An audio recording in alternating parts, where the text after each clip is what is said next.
as new allegations come out today in the case of this Santa Barbara shooter. Turns out law officers who visited Elliot Rogers 3 weeks before his killing spree were aware that he had posted disturbing videos but didn't watch them.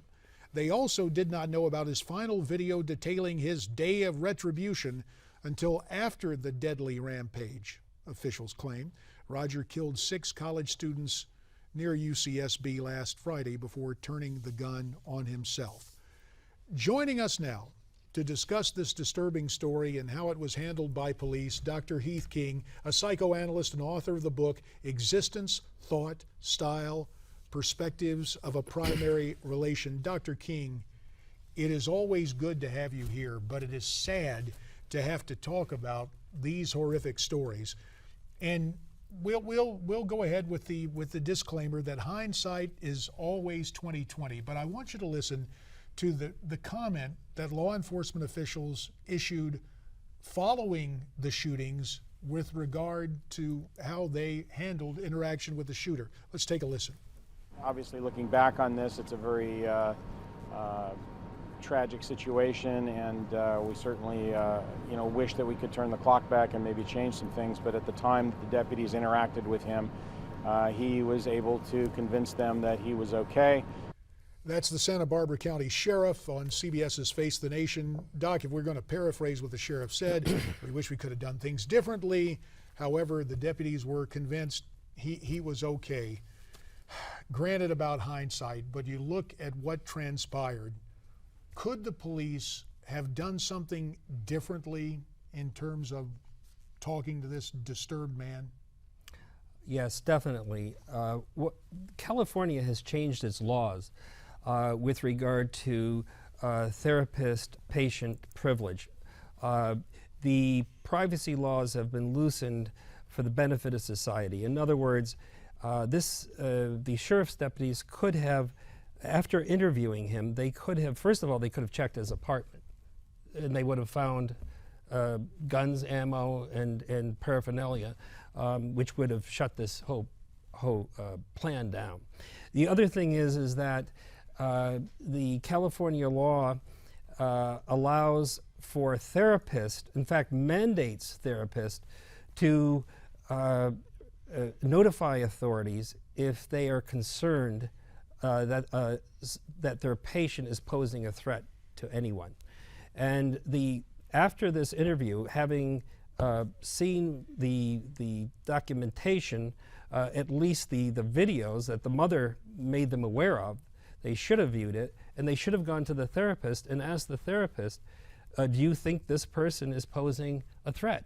According to the new California laws, she would have been mandated to tell exactly what she thought, and this potentially could have been averted, though this is a major national problem that goes way back in the recesses of the American psyche. Well, Dr. King, let me follow up on something you said about going in and searching this guy's apartment here. Mm-hmm. Now, if somebody's parents call the police and they go in and they talk to this guy, do they need a search warrant at that point to go in and search through his closet and other areas, maybe to find out where these guns are hidden? Or if they talk to his doctor and his parents, is that enough to present a case to a judge and to go ahead and get a search warrant to search for the weapons and things of that nature? Yes, and in an emergency situation like this, according to the California law, if society or any individual, if they are deemed to be in danger, and this person does not, the person in question does not appear to be competent, mentally unstable,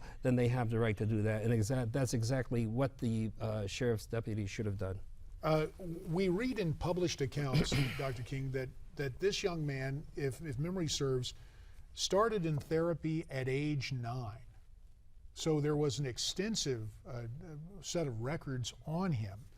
It is very difficult to obviously make a diagnosis 3,000 miles away. I'm not going to ask you to do that. But in retrospect, given the amount of psychotherapy he was undergoing, starting before his 10th birthday, mm-hmm. Is that in and of itself a warning sign? Well, yes, it's obviously a red flag that this person has ongoing problems that haven't been addressed, haven't been treated properly. So yes, I think that would have been important to go back to this, to look at this. And unfortunately, there's a lot of children that are in treatment that need to be examined more thoroughly with better treatment. Unfortunately, the National Alliance on Mental Illness has revealed that between 2009 and 2011, there has been a reduction in mental health care funds by $1.6 billion by the majority of states. We're talking about a state level here. We're also 2/3 of the states have reduced their services for children with mental conditions during this period. So you have public policy spending, and yet you were making a case early anecdotally, and we could go into all the social media, but something struck you today when you were at lunch, and maybe this caps it off very quickly before we go to our next interview. Can you tell us what you saw at lunch on the placemat that struck you? Yeah, there's a lot of talk about, debates back and forth about gun bans, but I don't think the level, there's room for debate about that, but there's the level of the substratum, the depth dimension of this problem goes far beyond that, and so it's no point just addressing the symptoms, which is the use of guns. You got to get to the cause, and the cause is to be found in the family nucleus and in our culture, the message that we're sending to kids. I just came from had breakfast today, and I'm looking down. The diamonds on one side, right? The materialism. You see the diamonds on one side, and then the kids' puzzles and then on the other. Mindless cartoons on the other. Why not have? Why do I have free enterprise enter into the solution and say, let's have some quotations on American history.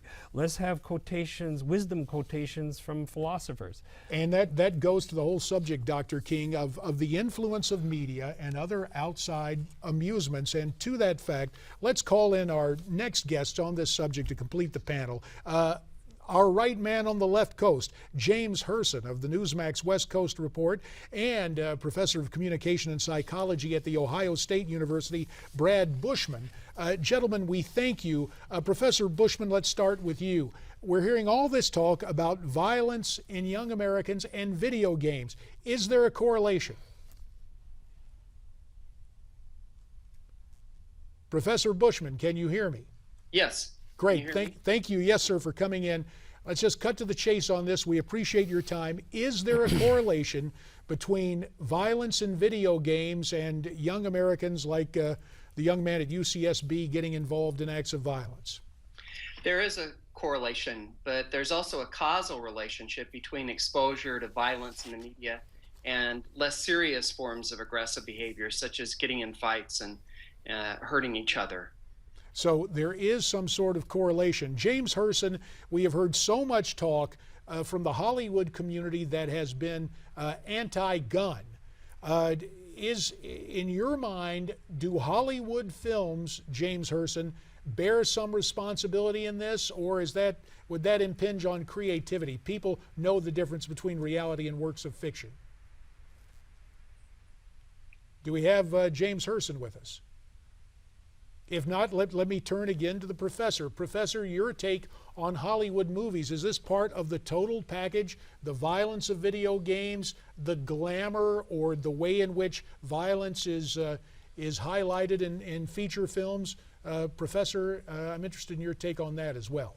Well, I think it's one factor among many. I mean, we could talk about the video games, but I'm more solution-oriented, and if we're solution-oriented, then we can say, well, what is out there? It's not the technology itself, it's not the video games itself. What we have, for example, Sid Meier has come out with a civilization game, very educational, very interesting, which traces the development of civilization through history. That's an interesting thought. Let me turn to Professor Bushman there at Ohio State. Constructive games as opposed to stealing cars and the violent stuff. Do you think game makers will go to that in the wake of what we've seen with these violent acts, Professor Bushman? Well, if they can make money doing it. We do Yeah, know that becomes the research big shows question. yeah, research does show that media can have positive effects as well as negative effects. We are up against the clock, and we've just been joined by James Herson. Gentlemen, with your permission, I'm going to ask that we continue this discussion because, James, we want to get you in on this as well, and we don't want to get you short shrift. So we're going to step aside. With your permission, we will have you both back. We will continue this discussion. There is more to come on America's Forum, and as always, we want your perspective as well. Why don't you tweet us your comments at Newsmax TV, hashtag America's Forum. There's also email, connectednewsmaxtv.com, and Facebook, where you can reach us. We'll be back to face you and talk more about this troubling subject coming up on America's Forum.